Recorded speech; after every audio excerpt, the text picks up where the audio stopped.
पिछले एक हफ्ते से जनूबी पंजाब में मुसलसल बारिश हो रही है, जबकि अब अपर पंजाब में भी बारिशों की रफ्तार खासी तेज हो गई है।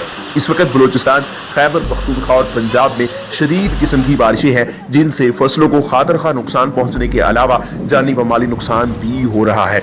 कई लोगों के घर गिर गए हैं।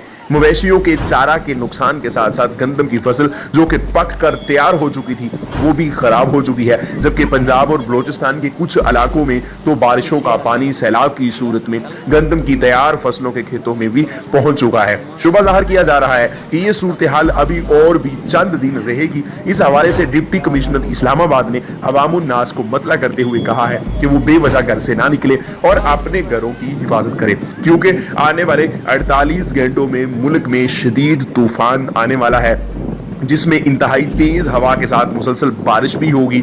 मौसम की ऐसी सूरत हाल तकरीबन 7 साल बाद होने जा रही है। ये तूफान इन 48 घंटों में किसी भी वक्त आ सकता है।